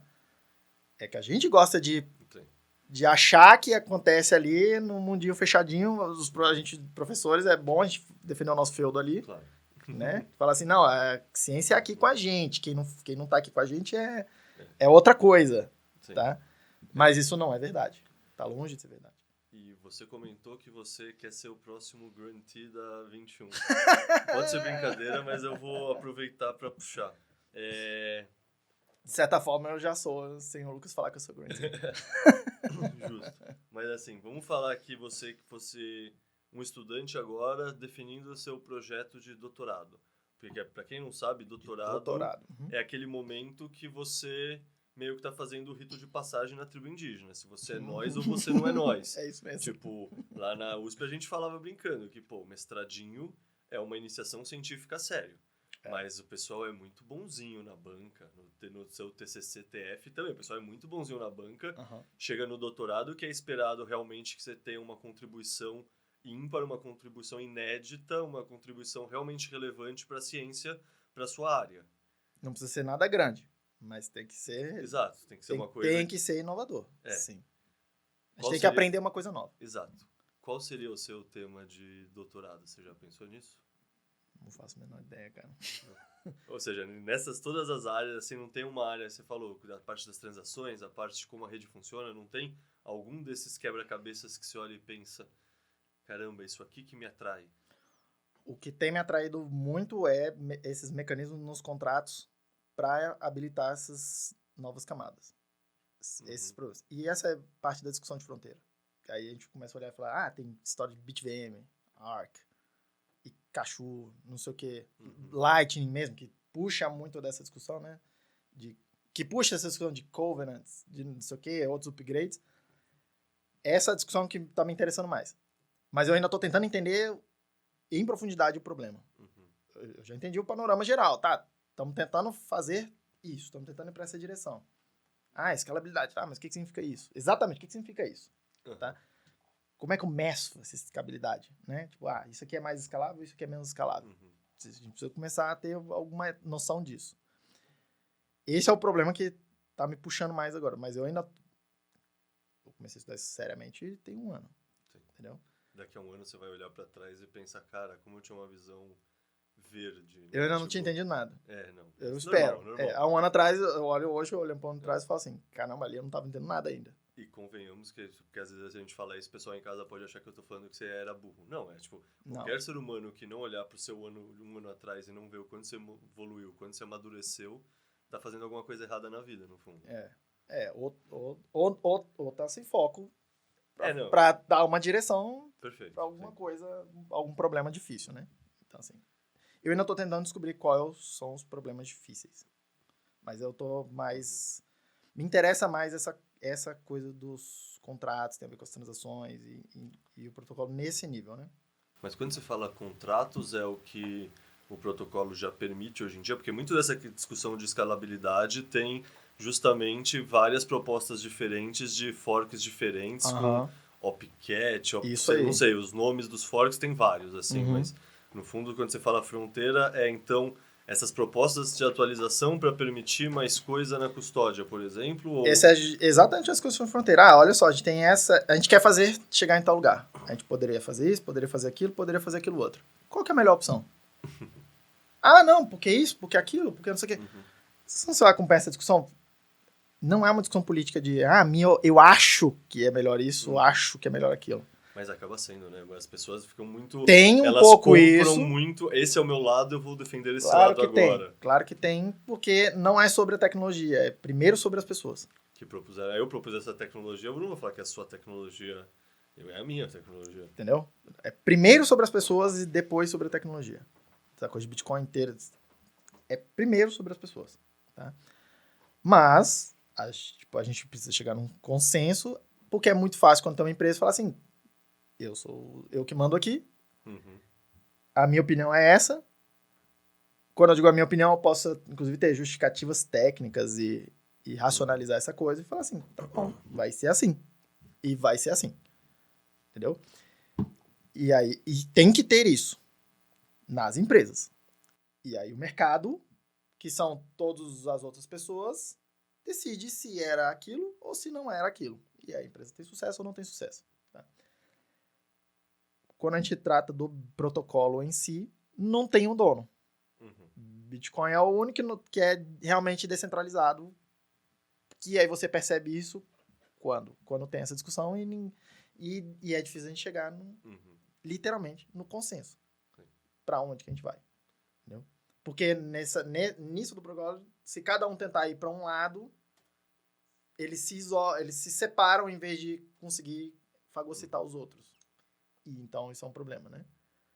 Torna mais difícil a gente chegar nesse consenso. Nós precisamos nos convencer mutuamente. Se torna cada vez mais difícil e vai ter uma assíntota chegando no impossível. E a ciência é assim também. A ciência de fronteira funciona assim. Tipo, não existe a ciência. Né? Existe o estudo X do fulano de tal, no lugar tal, que foi feito nas condições tais, que chegou nessa conclusão. É isso que existe. Mas não existe. Isso aqui... A ciência diz isso. Quem fala isso não entende, não entendeu. Ciência não é assim. Não é assim. Existe esse estudo aqui. O que ele fala? Sim. Isso. Tá, mas como é que foram as condições que ele chegou nessa conclusão? Porque normalmente as conclusões que aquele estudo chegou na conclusão não são as que a gente tá tentando aplicar depois aquele conhecimento. Certo? Óbvio que a gente extrapola, vai fazendo algumas coisas, mas assim, não tem isso de, a ciência diz que é assim, então é assim. Não é assim que a banda toca. Tá?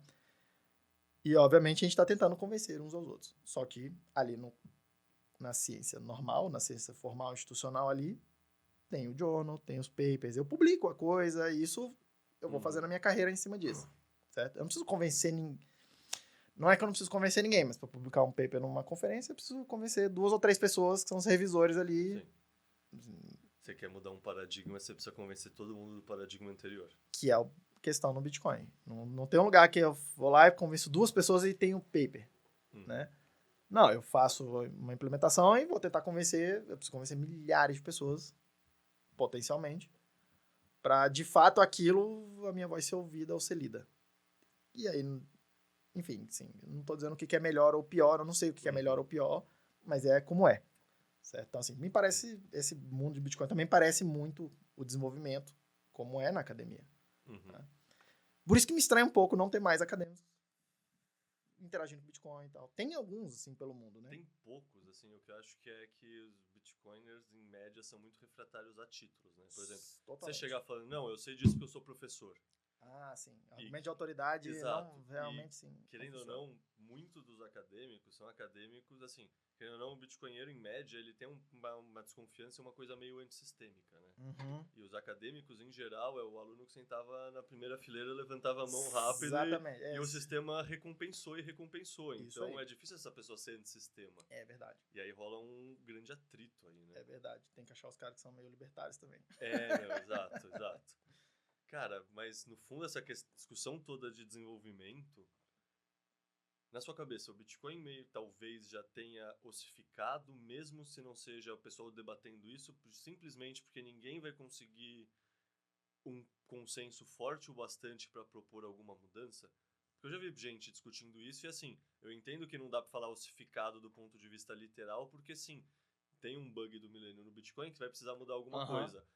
Se fizerem uma computação quântica que consiga decriptar o SHA-256, vai precisar uma criptografia quântica, sei lá. Tem coisas que vão precisar de mudança. Sim. Então, não é que é ossificar no todo, mas tem certas coisas que me parece que, assim, não sei, vai ser cada vez mais difícil obter um consenso. Já é, né? Exato. E como é que você vê isso? Você vê como cada um dos upgrades foi ficando mais difícil de ser implementado ao longo do tempo, né? De ser ativado ao longo do tempo. Mais briga aconteceu. Acho que ninguém se recuperou da briga do Taproot. Não, perto. Não é? Não, e mais recente teve o que? É o BIP 119, eu acho que assim, que o cara que propôs, todo mundo massacrou ele, atacou direto, esqueci o nome dele agora. E aí, um ano depois, todo mundo quase fala, não, o que ele propôs fazia muito sentido mesmo, é uma coisa interessante. Acho que é de Covenants. Tipo, muito interessante, etc. E assim, massacraram o cara quando ele sugeriu. Não foi uma conversa polida, vamos falar assim. Mas sim, então, o que eu tô... Eu não sei como é que vai ser o futuro. Ninguém aqui sabe, né? O que eu tô vendo. Os upgrades foram ficando cada vez mais... Foi sendo, assim, guerras cada vez maiores para ativar os upgrades. Aqueles upgrades mais relevantes. A Segwit já foi uma baita confusão, né? Que veio de uma baita confusão anterior, que o pessoal tá tentando fazer um upgrade de aumentar o tamanho do bloco, aquela coisa toda. Aí depois Taproot já foi mais a outra guerra para implementar. E que fez surgir Ordinals Inscriptions, que E foi uma consequência inesperada que acho que traumatizou muita gente. Então, quanto mais sofisticado o upgrade, eu acho que... Por que a gente tá tentando fazer o upgrade? Para ter um sistema mais expressivo, para a gente conseguir fazer mais coisas, certo? Habilitar mais aplicações. Quando a gente faz isso, a gente está habilitando as aplicações que a gente não sabe quais são. E a gente já não sabia quais eram as aplicações, o que a gente podia fazer. A gente habilitou mais um upgrade, eu acho que devia ter feito, tá? Não tô dizendo que não deveria. A gente habilitou mais um upgrade e aí veio um monte de coisas que ninguém estava antecipando. E foi mais rápido do que todo mundo imaginou, certo? E aí toda vez que isso acontecer, vai ser cada vez mais difícil fazer mais um upgrade. Cada vez, assim, vai ser cada vez mais difícil. Vai ter uma hora que a gente não vai fazer o upgrade nunca mais? Eu acho que essa hora não vai chegar. Mas vai ficar cada vez mais difícil. Assim como é cada vez mais difícil fazer um upgrade nos protocolos mais básicos da internet. Tá? Assim, o protocolo IP não muda muito. Olha quantos anos a gente está tentando mudar de IPv4 para IPv6. Assim, e é uma coisa consensual, tá? Tipo assim, vamos fazer, vai ser bom, tecnicamente superior. Todo mundo concorda. Quanto tempo a gente tá aí e parece que não vai. A gente vai vendo mais, mas olha como demora a coisa, né? E já tem proposta de outras coisas e, cara, quanto tempo vai demorar isso? Até engrenar, né? Então, acho que vai acontecer uma coisa parecida. Outro sintoma que eu vejo disso é essa proliferação de outras camadas. Uhum. Tem vários projetos interessantes, né? E por que isso? Porque as pessoas meio que param e olham, qual que é o melhor uso do meu tempo? Uhum. Quero resolver esse problema. Qual é o melhor uso do meu tempo? É tentar ficar fazendo um upgrade aqui e trazer alguma coisa no protocolo principal, ou vamos tentar fazer uma solução de engenharia em uma outra camada. Uhum. Talvez seja mais por aqui. Eu consigo andar mais rápido, né? Eu confesso que esse é o meu viés, assim, tipo, eu não sou técnico, então eu não Mas você dá a linha de que vamos fazer outras camadas, vamos resolver tudo em outras camadas. Por que colocar em risco a camada base se você pode fazer uma sidechain ou fazer, Uhum. sabe, por exemplo, eu conversei com a Alicia Painter, que é do Botanics Labs, que está propondo a Botanics, que é uma arquitetura que você faz uma tal de Spider Chain, que é uma maneira de fazer um multisig tipo da Lightning, só que, sei lá, 100 de 100, não 2 de 2, sabe, uma coisa assim, que supostamente você vai descentralizando a custódia ao longo do tempo. E assim, tipo, o que eu achei mais legal de tudo é que é uma estratégia para você fazer uma EVM, né, uma Ethereum Virtual Machine, numa segunda camada. Então você faz Ctrl+C, Ctrl+V em tudo que tem no Ethereum, mas você não precisou propor uma mudança no protocolo base do Bitcoin para querer que sua empresa dê certo. E para mim é muito difícil isso porque é o que você falou, começa com pessoas. Pessoas têm incentivos. Por mais que você seja o mais puritano possível, o mais limpo possível, você ainda tem incentivos que te afetam. Então, assim, quando pessoas que têm empresas que estão desenvolvendo coisas para o Bitcoin são a favor ou contra um determinado soft fork, é muito difícil dar a mesma credibilidade, sabe? Eu, sinceramente, depois, assim, disclaimer, eu sou um cara que sempre foi favorável ao Ordinals, às inscriptions, no sentido, pô, não mudou nenhuma regra de consenso, quem sou eu para querer falar que uma transação é válida ou inválida? Ao mesmo tempo, eu entendo que, cara, isso aqui, que sorte que eu, sem mudar as regras de consenso, o que conseguiram fazer foi isso, porque podia ser muito pior. Eu não entendo da parte técnica para dar um exemplo que pare em pé, mas assim, podia ser um negócio que introduziria um grau de incerteza, um grau de desconfiança, sei lá, um grau de problema muito maior. E aí essa é outra questão. O protocolo já é complexo. Para olhar. Cara, já é complicado, já é complexo. Pela sua própria natureza. Aí tem a complexidade das implementações. Você chega lá vamos olhar só Bitcoin Core. Abre lá o código e começa a ler. Cara, tu vai demorar. É uma coisa... Lá não tem complexidade nesse sentido de ser um sistema complexo e tal, de ordens emergentes, mas é um sistema muito complicado. Tá? Uma máquina grande, vamos chamar assim, com muitas peças, né? Então tem isso. Aí tem a complexidade que vem pela fragmentação intelectual, que é, quem está trabalhando com isso? Tem um monte de gente que estudou na faculdade, certo? Tipo assim, estudei computação e tal. Aí o cara estudou redes, separado de linguagem de programação, separado de criptografia, separado de outros assuntos. Ele estudou as coisas separadas. Isso gera fragmentação mental mesmo. Sim, total. Entendeu? Isso dificulta você entender um sistema onde essas partes elas estão muito interligadas. Não é que só que ela usa uma coisa com a outra. Não.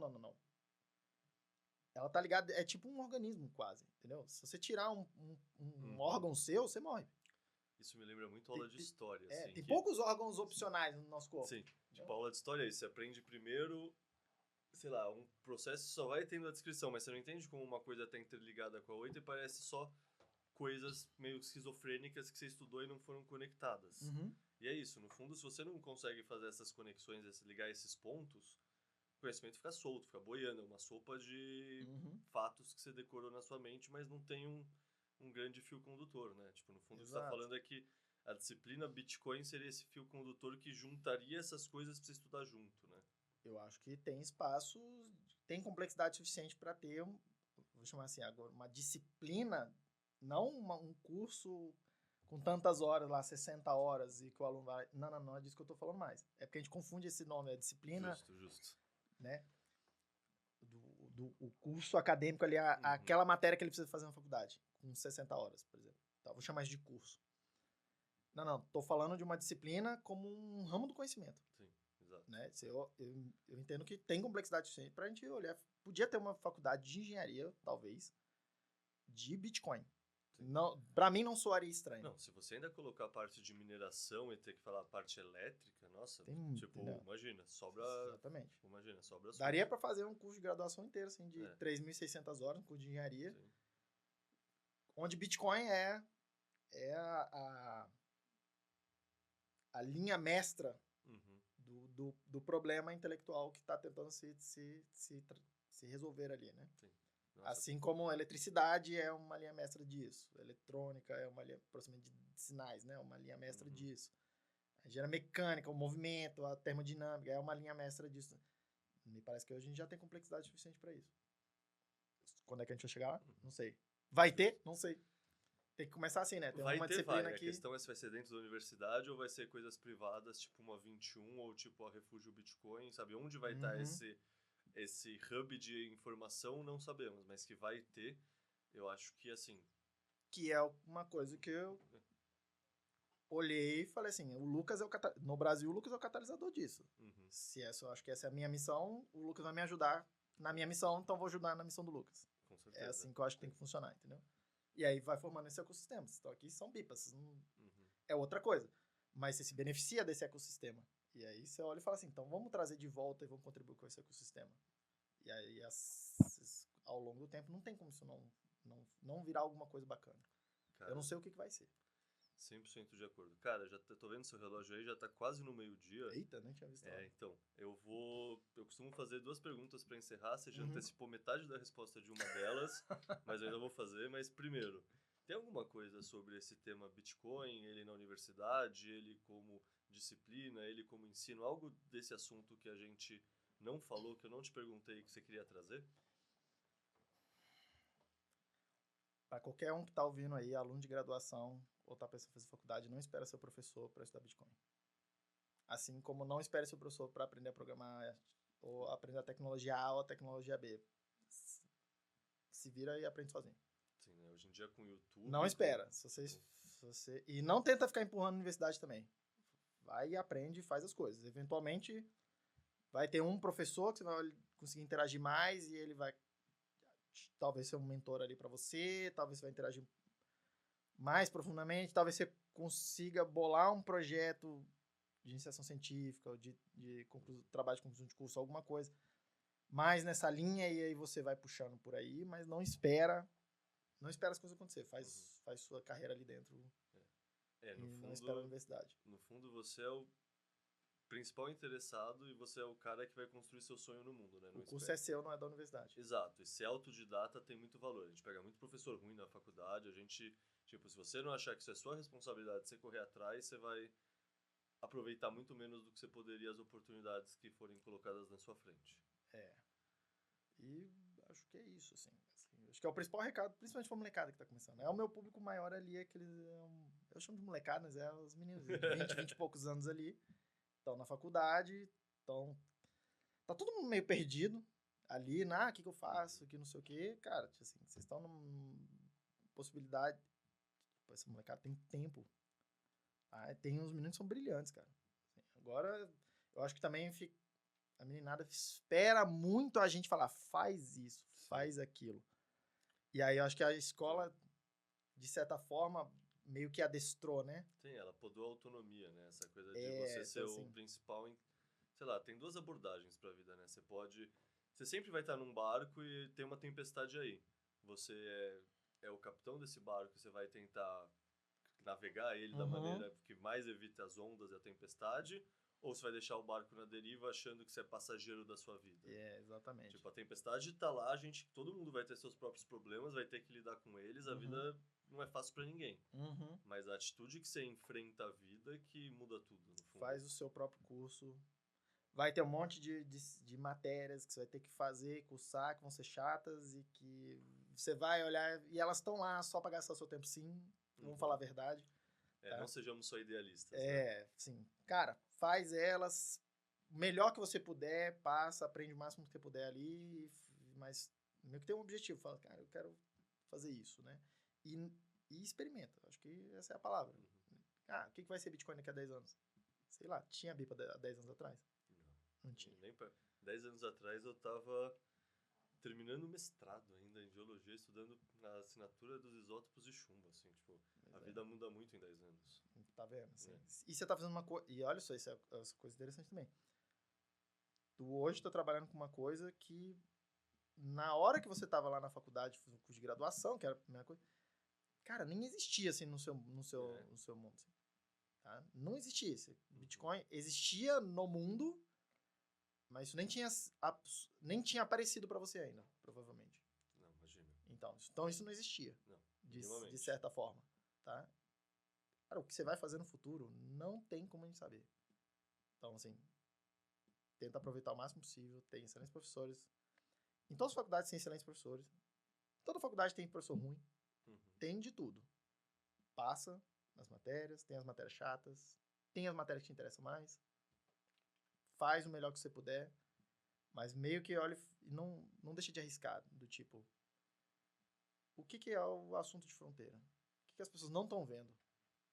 Né? Bitcoin tá começando a todo mundo meio que falar. Tá cada vez mais próximo, essa fronteira tá cada vez mais próxima, né?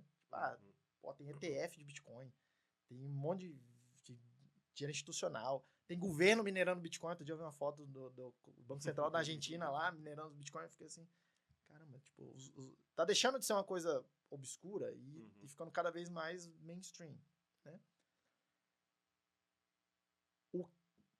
Esse eu acho que é a melhor coisa que o menino que tá ali fazendo faculdade agora pode atacar, que é alguma coisa que ainda não é o mainstream, mas parece que vai estar vindo nessa direção. E aí ele tem a oportunidade de se perguntar o que tá faltando, o que precisa, o que não tem para isso aqui avançar. O que tá faltando para isso aqui avançar? Em termos de gente, né? Qual a habilidade que eu preciso? Vai lá e desenvolve essa habilidade. Aí, sendo mais específico, né? Vai entendendo o protocolo. No nível dos bits mesmo. Tipo, olha esse bit aqui. Ah, essa mensagem, esse bit significa isso. Aquele bit significa tal outra coisa. Vai aprender linguagem de programação que os projetos estão usando. Tá? Eu não sei de uma faculdade por aí que dá aula ou exige os trabalhos em Rust. Todos os projetos de Bitcoin, todos é uma palavra forte, mas assim, tudo que eu olho de Bitcoin é Rust. Qual vai ser a linguagem dos projetos? Qual vai ser o legado que essa molecada que está agora na faculdade vai trabalhar nos projetos de software lá na frente? Vai ser em Rust. Tá aprendendo Rust? Não. Por quê? Porque o professor não pediu. Você tá errado, entendeu? Sim, você que tá errado, você que tá perdendo tempo. Seu professor não sabe Rust, como é que ele vai saber disso? Sim. E ele já tem o emprego dele. Ele não precisa... Ele não precisa te dizer a coisa. Ele não precisa fazer esse exercício, né? Esse exercício é do aluno de graduação que tá ali. Então, assim, acho que esse é o recado, né? E eu falo isso para todos os meus alunos, não tenho problema nenhum com isso. Não, perfeito. Então, só e assista Vou fazer um merchan. Por favor. Se não tem curso de Bitcoin na tua faculdade, vai lá no meu canal no YouTube e assiste a aula de Bitcoin que tá lá gravado. Você tá subindo as aulas online? Eu gravo aula e boto no YouTube desde 2019, antes da pandemia. Que maravilha. Faz assim, porque então. Me passa o link que eu coloco na descrição desse podcast também. Isso. Aí todo mundo vê lá Vai lá, assiste, começa por aí. Pega os livros, começa por aí. É assim que eu acho que começa a brincadeira, né? Não, perfeito. Então, só para encerrar, você já deu a recomendação dos 6 lições. 6 lições todo mundo tem que ler. Essa é a recomendação para uma coisa que tem a ver com Bitcoin e com o nosso ecossistema. Eu costumo pedir 2 indicações. A outra é ficção, poesia, é alguma coisa que não tem a ver com trabalho e que você indica para quando a pessoa quer justamente relaxar o cérebro. Nossa, cara, eu não tenho nenhum livro para relaxar o cérebro. Eu acho que o livro para relaxar o cérebro eles não me interessam. Você falou nerdão, assim, Senhor dos Anéis, Asimov. Você pode ler tudo isso aí, cara. Assim.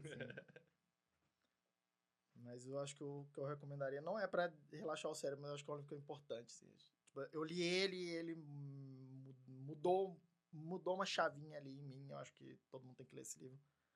É o... como é que é o nome do título em português? É o Man's Search for Meaning. Busca por sentido? O Homem em Busca de Sentido, alguma coisa assim, que é do Viktor Frankl. Eu não conheço esse livro. Então você tem que ler esse livro, cara. O Viktor Frankl, ele é judeu na Alemanha, ele psicólogo, ficou num campo de concentração, E ele saiu para contar essa história, tá? Uhum. E aí, em parte, esse livro conta... é um livro fininho, assim, tá? Não é aqueles... Uhum. Esse livro tem duas coisas que são, assim, muito, pelo menos para mim, foram muito impactantes. Primeiro, essa história de dentro lá do campo de concentração e entender como é que como é que era a vida ali, Uhum. tá? Porque isso te dá uma certa perspectiva de, cara, sua vida tá difícil. Peraí, vamos falar do que é uma vida difícil. Talvez não esteja tão difícil assim. Não tô desmerecendo a dificuldade de cada um, tá? Onde é que o calo aperta na vida de cada um, só cada um sabe. Mas coloca a sua vida um pouco mais de perspectiva, assim. Tem coisa muito pior, tá? Eu acho que isso pode te ajudar a andar pra frente. Mas não só isso. O cara era um psicólogo, era um cientista também. Ele, lá dentro, desenvolveu e... Ele já tinha uma tese de tratamento psicológico, etc., que hoje chama de logoterapia. E lá dentro ele desenvolveu mais isso. Só que, para pra pensar, tá? O cara ficou anos lá, meio que pelado lá dentro e olhando as outras pessoas. E em boa parte ele se perguntava, as pessoas que morrem, por que elas morreram? E as pessoas que sobrevivem, por que elas sobreviveram? Tá? Em parte teve um monte de gente que não tinha opção de não morrer, tá? Tipo, botou numa salinha e botou o gás ali. Mas no campo que ele ficou ali, não, assim, não era todo mundo que ia pra sala de gás. A maioria das pessoas não morria por causa do gás. A maioria das pessoas morriam. Exaustão, frio, trabalhos forçados. Em parte por... e aí é na tese dele, em parte porque elas existiram da vida.